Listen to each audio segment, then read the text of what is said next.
رابطه بتاعت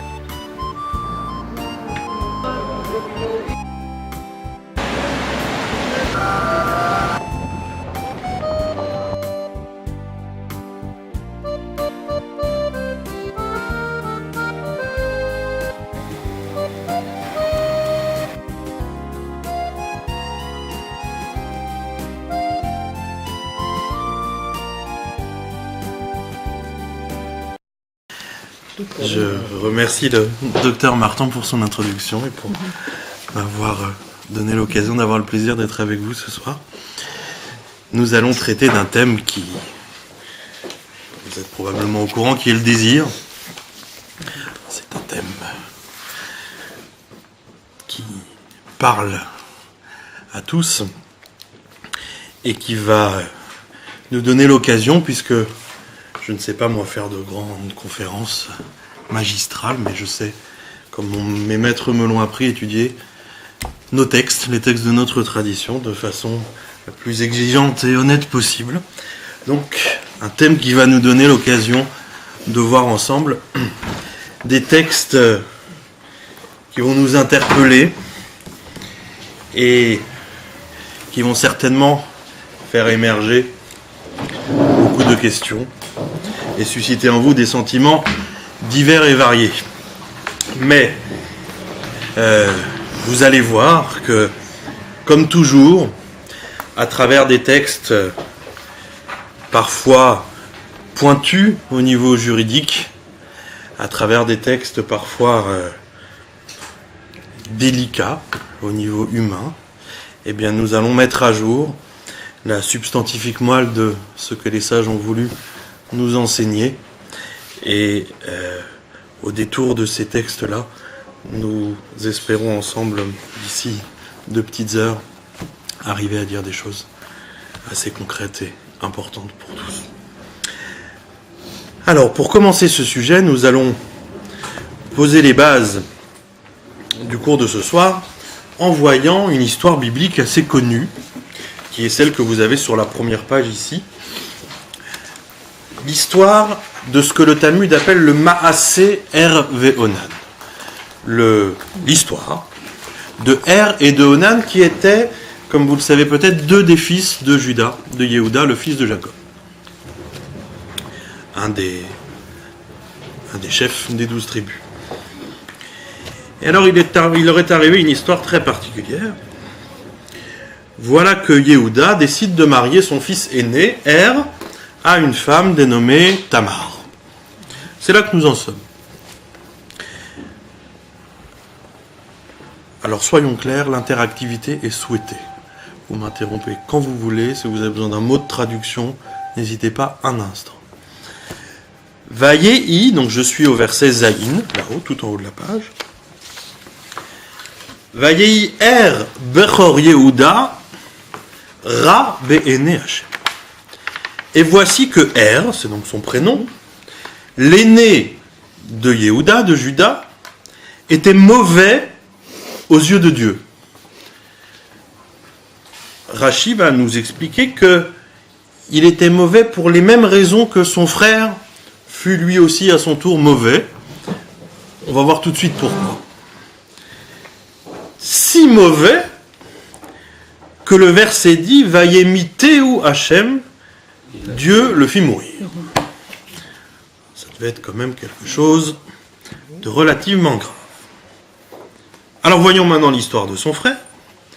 Vayomer Yehuda le Onan, je suis dans la suite du texte. Yehuda dit à son second fils, son deuxième fils plutôt, puisqu'il en avait un troisième, Onan, Bo el Eshet Achicha, va vers la femme de ton frère, Vayabem Ota, et fais-lui le yiboum. Le yiboum, c'est ce qu'on appelle en français le lévira. Pour ceux qui ne savent pas très bien ce que c'est, je le dis très rapidement. Un homme qui décéderait sans avoir eu d'enfant, eh bien, le frère de cet homme a l'obligation d'épouser la veuve de l'homme en question, c'est-à-dire son ex-belle-sœur. Tu le savais ça, Esther? Oui. Bien sûr, pourquoi? Et si le couple en question ne veut pas de ce mariage, il y a une procédure juridique qui s'appelle la khalitsa, qui permet à la femme de se dégager de ce yiboum et d'épouser qui elle veut. Sur la question. Exactement. Ici, on est strictement dans ce cas de figure, puisque le frère aîné est décédé, voilà Tamar qui reste veuve, et voilà Judas qui lui propose, comme il se doit, d'épouser son ex-belle-sœur.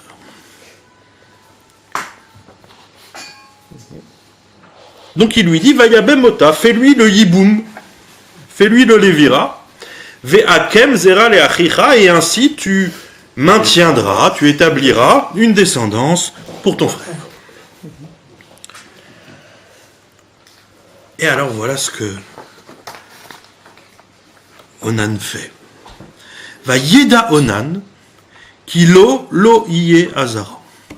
Onan savait, peut-être une sorte de prophétie, peu importe, qu'il n'aurait pas de descendance. Du coup, il prend une décision extrêmement surprenante. Veaya, et ce fut, Imba el Eshet arrive, lorsqu'il alla avec la femme de son frère, Veshichet Arza. Très littéralement, il détruisit à terre. De quoi s'agit-il? Alors regardez Rachi, qui va user d'une métaphore agronome très croustillante. Je suis dans Rachi sur le verset tête, Vashichet Arza, juste en dessous, dans la colonne de gauche. Ici. Dash mi bifnim, vezore mi barut. Alors Dash, c'est un des 39 travaux interdits le Shabbat, qui est l'interdit de battre le blé. Donc il a battu, littéralement, à l'intérieur, vezore mi barut, et il a ensemencé à l'extérieur. En français, coït interrompu. Voilà ce qu'a fait Onan.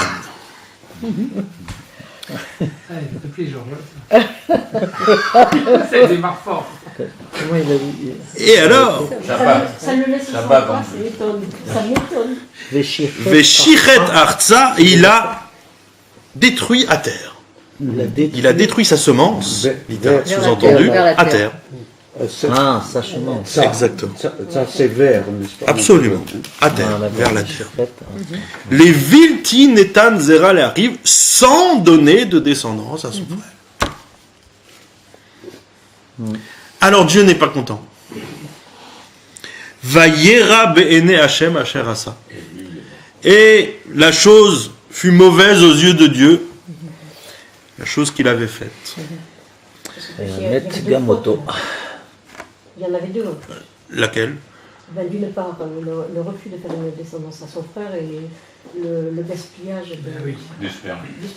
Là, elles sont liées, les deux fautes en Oui, question, en mais après, l'occurrence. c'est quand même deux fautes. Restons sur la dissémination de sa semence, qui est le sujet de ce soir.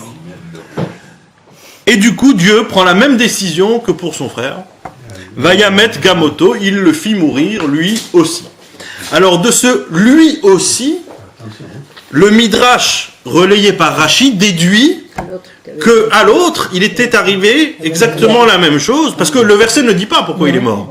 Elle ne dit pas ce qu'il avait fait de mal.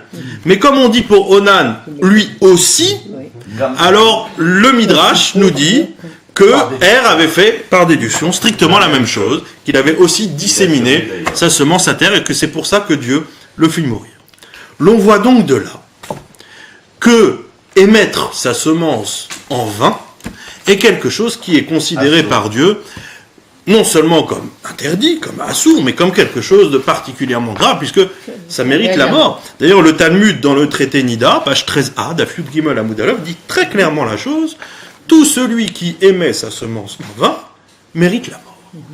Il ne s'agit pas d'une mort par le tribunal des hommes, parce que ça, le tribunal ne peut rien faire, mais il aura des comptes à rendre avec qui de droit. Même quand on est sous. Même quand On est sous. Je ne sais pas.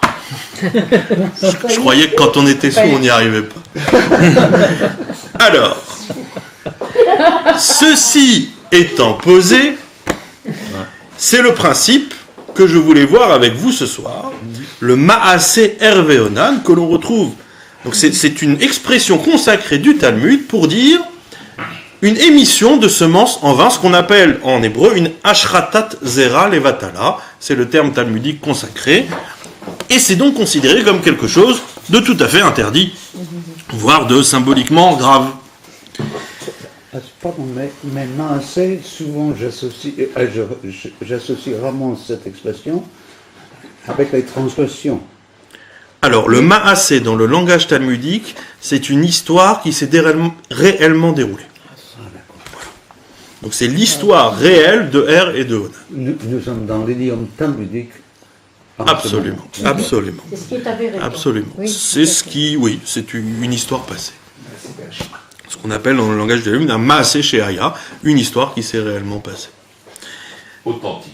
Alors, vous pensiez que ça démarrait fort, vous n'avez encore rien vu. Je vais vous montrer ici un petit texte du Talmud que vous avez en dessous, qui est un texte, je vous ai à chaque fois noté les références, TB, Talmud de Babylone, bien sûr, traité Nédarim, page 20a, à la toute fin du 2e chapitre du traité Nédarim. C'est un petit texte du Talmud, très dense, dont je considère personnellement qu'il est une des portes d'entrée majeures dans l'univers talmudique. Quiconque veut savoir un peu ce qu'est l'esprit du Talmud s'approche et regarde. Quiconque ouvre un Talmud verra ce texte comme vous et moi.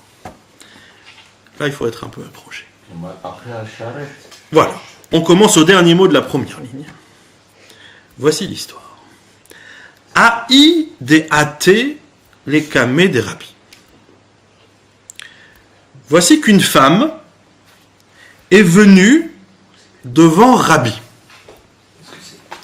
C'est sur la même feuille, ici, le texte ici. Voilà, je vous l'ai photocopié, je vous l'ai agrandi. Dernier mot de la première ligne. Aïe. Voilà ce que raconte ce texte. Aï de athé les kamé des rabbis. Voici qu'une femme est venue devant Rabbi. Lorsque l'on dit Rabbi, sans dire son nom, il s'agit systématiquement de Rabbi Yehuda Hanassi, le très grand maître de l'époque du 2e siècle de notre ère, qui est le rédacteur principal de la Mishnah, de notre premier code légal. C'était vraiment une sommité, grand maître de l'époque. Et cette femme va le voir et lui dit la chose suivante. Amralo, elle lui a dit, Rabbi, Ararti lo shulchan. Écoutez les mots. Ararti lo shulchan. Ça fait penser à shulchan aruch.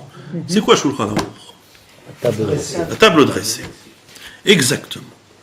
Ararti lo shulchan. J'ai dressé pour lui la table.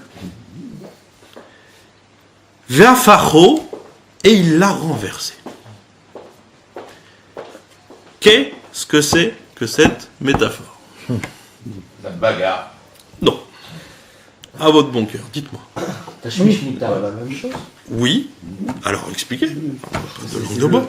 Le devoir conjugal. Voilà, c'est-à-dire. En termes talmudiques, c'est le Tashmishmita, c'est le service du lit. Alors, ça, c'est pour ce qui est de la table dressée. Effectivement, chez nous, la nourriture et le sexe sont très mélangés. Lié. Alors, il s'agit ici d'une métaphore à caractère sexuel. Une femme vient voir Rabbi et lui dit « J'ai dressé la table pour lui ». Ça veut dire « Je me suis apprêté à avoir une relation sexuelle avec mon mari ». Mais voilà que ce dernier renverse la table. Qu'est-ce que ça signifie? Il refuse. Il refuse. Allez là, bravo. Oui, je sais que tu peux Bravo. dire bien. Oh. Monsieur l'a dit. Vous pouvez le dire plus fort. Allez-y, Je n'ose pas. Mais au contraire, alors là, je n'osais pas, je ne vais pas oser non plus. Bah, c'est une relation sexuelle sodomisante, on va dire. Alors, C'est une sodomie. il y a 3 explications chez les commentateurs pour savoir ce que c'est que la table renversée. 2 explications mineures et puis une explication, celle de Tosfot, celle du Roche, celle de beaucoup de commentateurs qui expliquent ici qu'il s'agit en effet d'une relation sexuelle anale. J'espère qu'il va continuer à filmer. Oh. ce qu'on devrait faire. C'est le premier qu'on met sur le site. Ce qui serait chouette, c'est de vous filmer en train de m'écouter. Alors, c'est ce qu'on appelle en français la sodomie. Alors, voilà, je n'utilise pas la langue de bois puisque les sages ne l'utilisent pas non plus.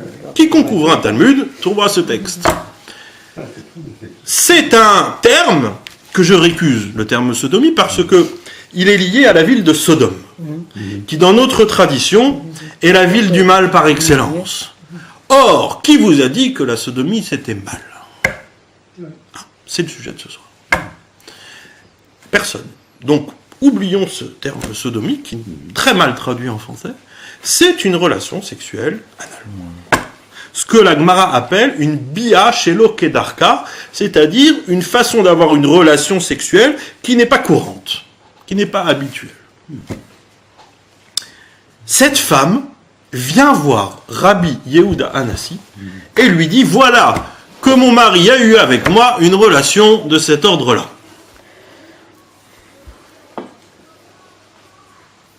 Alors, il est très difficile de comprendre ce qui la dérange. Pourquoi est-ce qu'elle va voir un rabbin de surcroît éminent pour aller lui dire ça? Quel est son problème? Zéra, l'enfantement, la semence. C'est aussi. Elle voulait avoir un enfant. Exactement.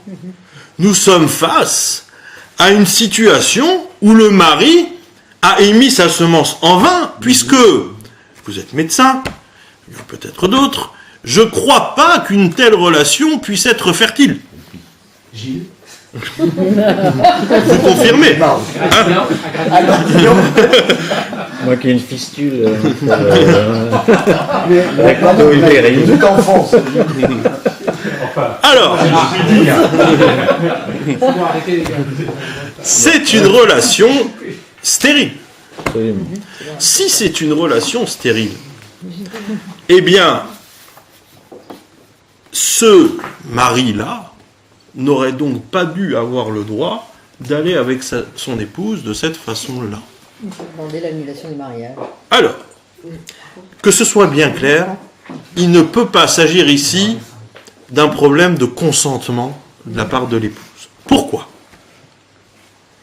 Parce que si déjà, et c'est la halakha, c'est la loi juive, une relation classique requiert le consentement des deux parties, a fortiori, une relation de cet ordre-là le requiert aussi.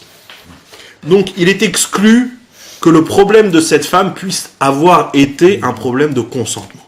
Non, son problème c'est: est-ce que mon mari est un mari pieux? Est-ce qu'il a respecté la loi ce faisant? Regardez ce que Rabbi lui répond. Nous sommes d'accord, nous nous attendrions à ce qu'il lui dise: convoque-le-moi que je lui fasse des remontrances. Eh bien, il lui dit tout le contraire. Non, ma fille. Amarla, il lui a dit: Biti, ma fille. Hein, on sent qu'il y a de la compassion, l'heure est grave. Torah itirter. La Torah t'a autorisé, t'a permise. Ce type de relation est totalement autorisé. Ve'ani, et moi, lui dit Rabbi, Maé Seler, qu'est-ce que je peux faire pour toi? Il n'y a aucun dysfonctionnement dans votre couple, tout est normal, retourne chez toi. Alors, qui était Rabbi, le précurseur du MJLF? Comment ça se fait? Comment est-il concevable qu'une telle relation soit autorisée?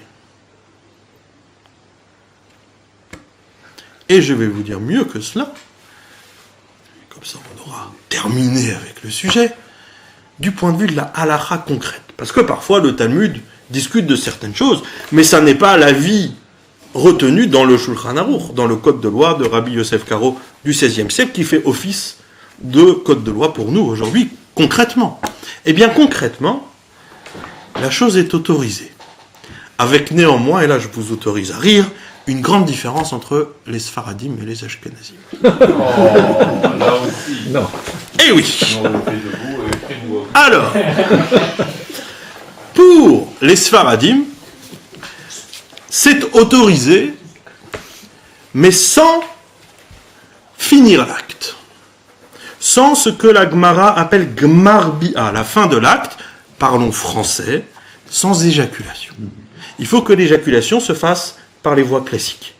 Si tel est le cas, le rapport en tant que tel est autorisé. Pour les Ashkenazim, c'est autorisé, y compris avec la fin de l'acte, à condition, et nous y reviendrons plus tard, que ce soit Mutuel. un type de rapport mutuel de toute façon, nous l'avons dit, mais que ce soit un type de rapport qui soit minoritaire au regard des rapports plus classiques. Nous reviendrons à la fin du cours sur cette question de fréquence et de savoir pourquoi est-ce qu'elle est importante ici.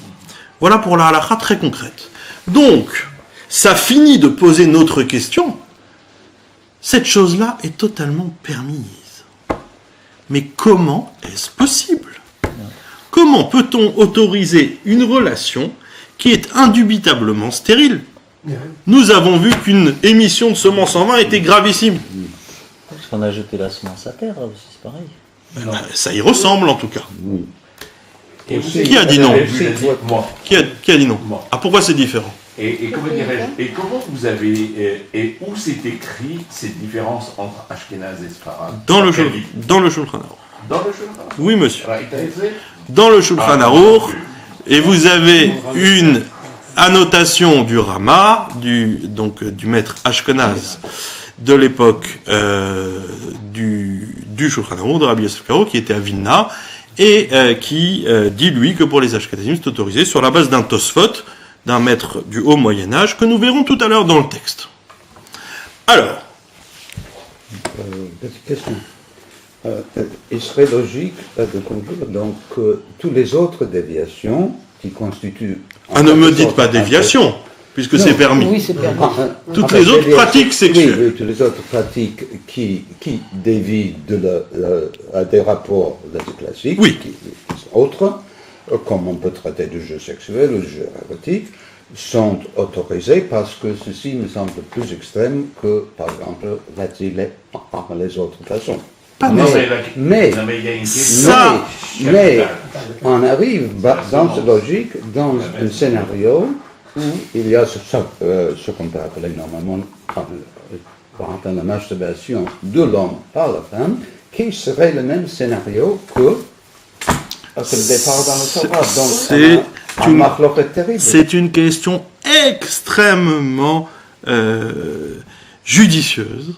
Et ça n'est pas tout à fait l'objet du cours de ce soir, mais je veux volontiers y revenir avec vous à la fin, si vous voulez, de savoir ce qu'il en est des autres pratiques, et effectivement, si la masturbation de l'homme par son épouse légitime rentre dans le cadre du Ma'aseh Ve'onan, ou bien au contraire, de cette relation anale qui, elle, est permise. Finalement, on peut voir ça d'un côté comme de l'autre. Ça, j'y reviens plus tard, si vous voulez. Et on pourra poser la question de toutes les pratiques et de savoir ce que c'est qu'une relation. Bien. La question que je veux poser avec vous ce soir, pour que les choses soient claires, est donc la suivante. Étant donné qu'une émission de semences en vin est interdite, comment est-il possible qu'une relation sexuelle anale, bien entendu avec son épouse légitime, soit autorisée d'après la Torah? C'est la question. Est-ce qu'on peut considérer que ce n'est pas une émission en vain? Est-ce que pour considérer que cette émission-là va entretenir un couple, une vie de couple, qui pourra ensuite... je veux dire, c'est pas chaque relation sexuelle qu'on va concevoir. Qu'une femme va concevoir. C'est vrai, c'est vrai. Donc, est-ce que ce n'est pas une manière d'entretenir un couple, une unité que forme ce couple? C'est très bien. On peut aller avec son épouse lorsqu'elle est enceinte. On peut aller avec son épouse lorsqu'elle est ménopausée. On peut faire des tas de choses. On peut même parfois prendre la pilule dans certains cas. Et tout à fait avoir une vie sexuelle classique. Vous avez raison. Donc, il est délicat de qualifier cette relation-là d'émission de semences en vain. Je suis d'accord avec vous. Néanmoins, ça n'en fait pas encore quelque chose d'autorisé du point de vue de la halakha. Parce que si cette femme vient voir Rabbi, c'est qu'elle pressent qu'il y a un enjeu. Et c'est cet enjeu qu'il nous faut déterminer. Qu'est-ce qui la pousse à venir voir Rabbi? Elle a tout de même un pressentiment vis-à-vis de cet acte. Elle se pose en tout cas des questions, ce sur quoi Rabbi la rassure. La question qu'elle a, c'est comment faire en sorte que cette relation-là, qui est une vraie relation de couple, vous avez raison, n'entre pas dans le cadre d'une relation vaine. C'est vrai que, vous l'avez dit, il y a une différence, mais il faut comprendre de quoi cette différence participe du point de vue de la pensée de nos sages sur la question. On va en arriver à cette conclusion. Rabbi en arrive à votre conclusion puisqu'il dit c'est permis. Mais il nous faut comprendre ce qui rend la chose permise. Quand est-ce que l'on considérera qu'une pratique est de l'ordre de quelque chose qui participe de la relation de couple et qui fait donc que la chose est permise, alors que d'autres pratiques, mais on empiète déjà sur le sujet, seront, elles, interdites, alors qu'elles pourraient sembler participer aussi de la relation de couple. Il va nous falloir déterminer cette chose. Alors, comme toujours chez nous les Juifs, eh bien, quand on veut parler d'un sujet, on parle d'un tout autre sujet. Alors, on va voir complètement autre chose ce soir, pour essayer de trouver ensemble une démarche pour résoudre cette question.